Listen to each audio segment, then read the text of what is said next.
Ẹ káàárọ̀, ẹ káàsán, ẹ káalẹ́ ní gbogbo ibikíbi tí ẹ bá ti ń wò mí. Orúkọ tèmi ni Larry ìjẹ́ ọmọlúàbí.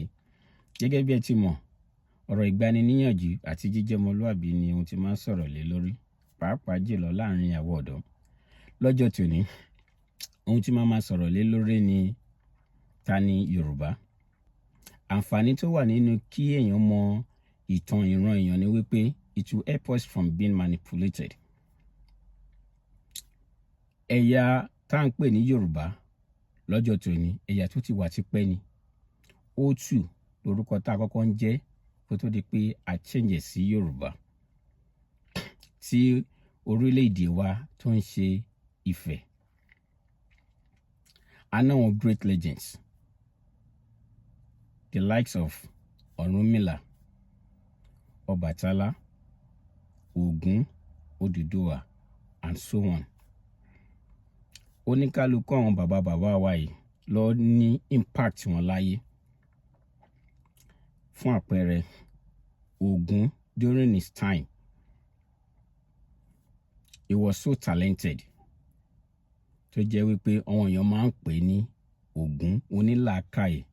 Òun ló ṣe ọkọ́, òun ló ṣe àdá.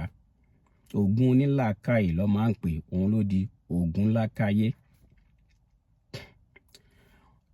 In recent times, oríṣiríṣi ìtàn ló ti sọ ń pa wa Yorùbá. Wọ́n máa ní wípé ilẹ̀ Arab láti wá. Àwọn ẹlòmíì máa ní Israel.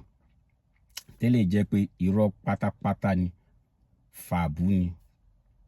Nítorí wípé gbogbo nǹkan tó ń jẹ́ Arab àti Israel lénìí, orí great grandfather wọn, prophet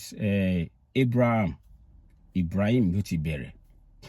Tí ẹ bá dẹ̀ wo gbogbo ọdún tó fún prophet Ibrahim, it's between 3,000 to 4,000 years.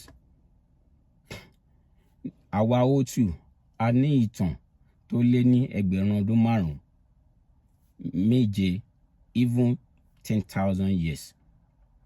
So tẹ́ bá rí ẹ rí pé ọ̀rọ̀ yẹn kò jọra wọn rárá. Ohun tẹ́ tí máa fi mọ̀ pé ọ̀rọ̀ yìí ò jọra wọn ni wípé ọ̀rọ̀ Odùduwà làwọn èèyàn máa ń sábà sọ jù. Nítorí wọ́n rí pé ìtàn Odùduwà sí time kò tí ju 1,002 lọ sí 1,001.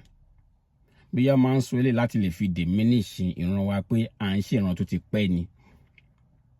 Pé Mẹ́kà ló ti wá. Kò rí bẹ́ẹ̀. Lóòótọ́ Odùduwà lọ help, ó lọ jagun ní Egypt. Ó dẹ̀ kọ́ àwọn èèyàn bọ̀. Nígbà tó ń bọ̀, ọ̀rọ̀ tó pọ̀ ni tí mo ní lè fọ́ sí wẹ́wẹ́ lórí programs yìí. Ó lọ jagun, is a military person tó máa ń jagun, is a warrior. Ó kọ́ àwọn èèyàn padà wá sílé Ifẹ̀. Ìyẹn ò mẹ́ni pé ó ń bọ̀ láti Mẹ́kà. Ìtẹ́ máa fi mọ̀ pé irọ́ ni pé kò ń ṣọ̀rọ̀ Mẹ́kà ni pé tó bá yẹ pé ilẹ̀ Arab ló ti wá, kò possible kí àwọn ẹ̀yà ẹ̀ àbí àwọn ìran àwọn family kó má nílé ń bẹ̀, kó má trace wọn ìran wọn wá nígbà tó di ọba nílẹ̀ Ifẹ̀. Kò possible kí a má rí ọmọ ẹ̀ kan tó máa tiẹ̀ lọ sí Mẹ́kà bàbí àsọ̀tọ̀ fún. Ohun tó tún fẹ́ jọrọ ẹ̀ ni wípé wọ́n máa ní èdè tá a máa ń sọ wípé èdè Arab wà nínú àwọn èdè wa. Pé àdúà kò ń ṣe èdè Yorùbá, èdè Lárúbáwá ni. Àdúrà tó jẹ́ èdè Lárúbáwá ní ilẹ̀ Yorùbá, tá bá sọ pé àdúrà ní Yorùbá, ìwúre. Tá bá sọ wípé àlàáfíà, ìdẹ̀kùn, èdè máa ń wọnú ara wọn. Ní àwa ti Nàìjíríà lénìí, tá bá ń sọ̀rọ̀ ọ̀kadà tó máa ń wà, èdè Japan. Tá bá sọ̀rọ̀ márúwá, gọ́vnọ̀ kan ló nígbà era gọ́vnọ̀ kan ló ṣe tó dẹ̀ jẹ́ pé márúwá là ń pè kíní èdè àárọ̀ ẹ̀. Àlùbọ́sà, èdè Yorùbá, àwọn Haúsá, èdè máa ń wọnú ara wọn. Ìyẹn ò túmọ̀ sí pé nítorí a ti ń sọ èdè, nítorí wọ́n ń ṣe nǹkan tó ń pè ní trade nígbà yẹn. Òun ló fi jẹ́ pé ó máa ń jẹ́ kéde wọnú ara wọn.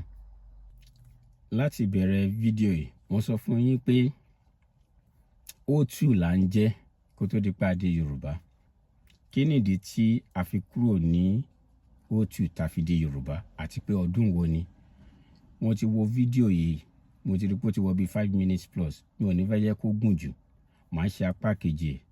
Ẹ máa retí mi ní apá kejì láti lè fi mọ ìdí àti ọdún tá fi change kúrò ní O2 tó di pé Yorùbá ni orúkọ tá wa ń jẹ́ nísìn. Ẹ ṣé.